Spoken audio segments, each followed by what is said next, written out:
एक और जबरदस्त फॉर्मूला मैं जो करवाने जा रहा हूँ वो करवाने जा रहा हूँ चूज का फॉर्मूला। चूज का इस्तेमाल याद रखो स्टूडेंट किस लिए किया जाता है? कोई सी भी स्पेसिफिक डेट को जो दिन था वो दिन मालूम करने के लिए आप चूज के फॉर्मूले का इस्तेमाल करते हैं। अब मैं देखना चाह रहा हूँ कि यार 14 अगस्त 1947 को डे क्या था, दिन क्या था, तो इसलिए आप चूज के फॉर्मूले का इस्तेमाल करें। फॉर्मूला बड़ा है लेकिन है सिंपल सा। फॉर्मूला बड़ा जरूर है लेकिन है सिंपल सा। फॉर्मूला क्या है गौर से देखो। Is equal to choose, sorry, is equal to choose bracket start, ये वीक डे के साथ मिला के लगाया जाता है। Weekday bracket start, select the date, bracket close comma, उसके बाद इनवर्टेड कॉमास, फिर तमाम दिनों के नाम आएंगे। और जो दिन के नाम स्टार्ट करने हैं आपको संडे से स्टार्ट करने, इस बात को याद रखना। Sunday, Monday,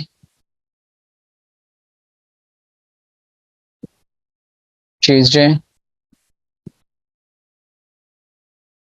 Thursday,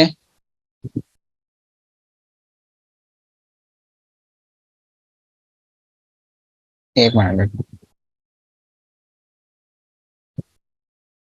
Wednesday, Thursday आ जाएगा फिर आपके पास। Second last is Friday and the last one is Saturday.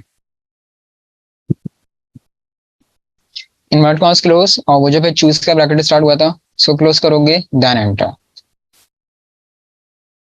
14 अगस्त 1947 को डे दिन क्या था उसने आपको बता दिया, थर्सडे यानी कि जुमरात का दिन था। अब कोई अगर मेरे से ये कहता है कि सर हम इतना बड़ा फॉर्मूला अप्लाई कर रहे हैं, तो इससे बेहतर ये नहीं है कि हम कैलेंडर ओपन करें और जाके वहां पे देख लेंगे भाई 14 अगस्त 1947 को क्या डे था। तो मेरी दोस्तों एक बात याद रखिएगा कि जब कहीं इंटरव्यू देने जाते हैं तो आप अगर आप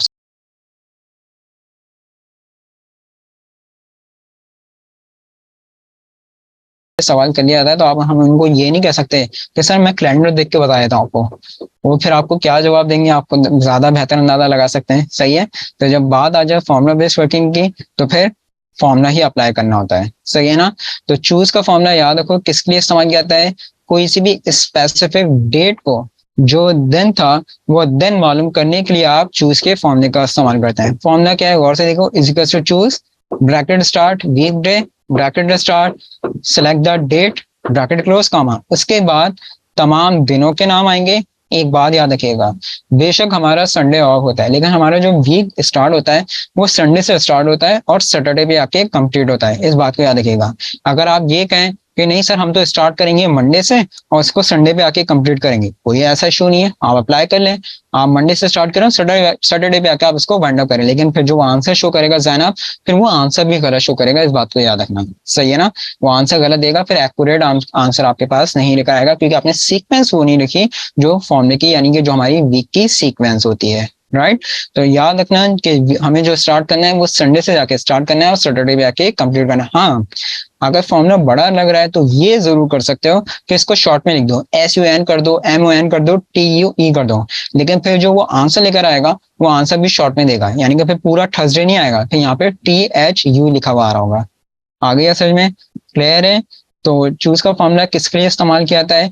कोई सी भी स्पेसिफिक डेट को जो दिन था वो दिन मालूम करने के लिए आप चूज के फॉर्मूले का इस्तेमाल करते हैं।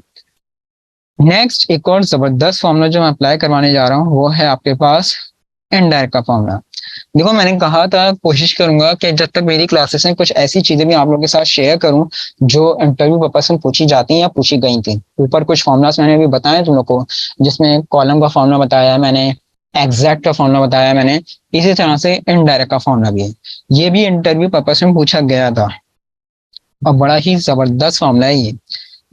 गौर से देखें, तवज्जो दीजिएगा यहाँ पे। फॉर्मूला क्या है, पूछा क्या गया, पहले तो ये समझो। पूछा ये गया कि भाई देखिए ये शीट है आपकी, शीट 2 है और ये आपका सेल पॉइंटर है और ये हमारा कर्सर है जो मूव हो रहा है। सब आपको यहाँ से इस वक्त शीट को स्क्रॉल नहीं करना है, इस तरह से कुछ भी नहीं करना है, ऐसे भी नहीं करना है।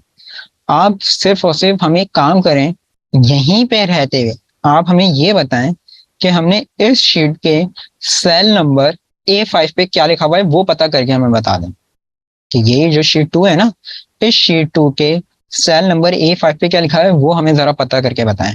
सेल को आपको पॉइंट को ये शीट को मूव भी नहीं करना, आप यहीं पे रहते हैं, हमें बता दें कि इस शीट के सेल नंबर A5 पे क्या लिखा हुआ है। अब वो कैंडिडेट जो था, जो इंटरव्यू दे रहा था, वो उस वक्त कंफ्यूज हो गया, उसको नहीं पता था। एक तो देखो, दोनों देखो, मैं दोनों तरीके का बता देता हूँ। एक तो अल्टरनेट जिसे कहा जाता है वो अप्लाई कर लो। आप लोग करो क्या, सिंपल सा, इजिकल्स टू A5 कर लो, A5 बता दिया उसने, आसिफ लिखा हुआ है, प्रूफ कर लें, देखते हैं। ये देखो, हो गया प्रूफ। A5 पे देख लो क्या लिखा हुआ है, आसिफ ही लिखा हुआ है। जो जनाब इंटरव्यू ले रहे, तो मैंने कहा यार फिर आप वही काम कर रहे हैं, ये तो हम लोग भी कर सकते हैं, तो कोई भी नॉर्मल सा बंदा भी कर सकता है, जबकि ये नॉर्मल बंदों को भी नहीं पता होता कि ये कैसे किया जाए, इजिकल्स टू करके आप आंसर आ सकता है। लेकिन खैर उन्होंने कहा यार ये नहीं करें, आप पूरा एक प्योर फॉर्मूला बेस्ड वर्किंग करें, ताकि हमें आपकी प्रोफेशनल से पता चल सके कि कितना आपने एक्सेप्ट वर्किंग करी है। अब आपसे कहा है तो वो, अच्छा फिर वो कंफ्यूज करते हैं, सही ना, वो कर देते हैं क्या, कंफ्यूज। वैसे सिंपल सा तरीका था, इजिकल्स टू A5 कर दो, तो जो भी उस साइड पे लिखा हुआ होगा वो मालूम करके बता देगा, क्या लिखा हुआ है वो यहाँ पे मालूम करके बताएगा। ये ऑल्टरनेट तरीके कार है, वैसे सही है। लेकिन यहाँ पे कहता है ये नहीं करें, आप फॉर्मुला बेस्ड वर्किंग करें। स्टूडेंट अजान हो रही है, 2 मिनट रुको, अजान के बाद क्लास को कंटिन्यू करता हूँ, राइट।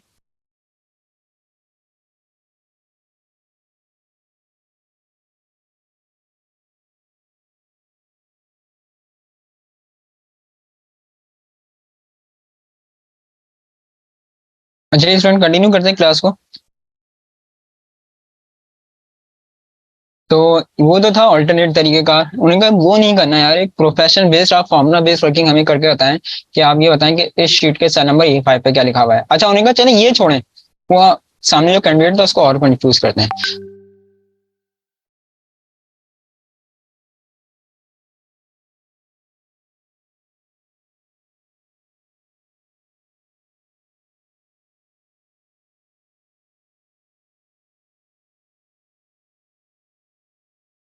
जी, बड़ा ही बेहतरीन फॉर्मुला इनडायरेक्ट का, गौर से देखना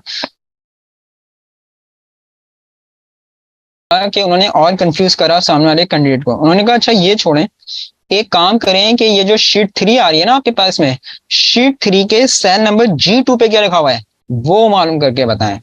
तो अभी तक तो उसके लिए with in sheet he problem हो रही थी, और वो एक नई शीट का पूछ लिया तो वो तो और ही फिर कंफ्यूज हो गया। तो कोई ऐसा इशू नहीं है, इसके लिए हम कौन सा फॉर्मूला इस्तेमाल कर सकते हैं, एनडायर का फॉर्मूला। एनडायर का फॉर्मूला बड़ा ही जबरदस्त फॉर्मूला है। फॉर्मूला क्या है, गौर से देखना, is equals to indirect bracket start inverted commas sheet 3 x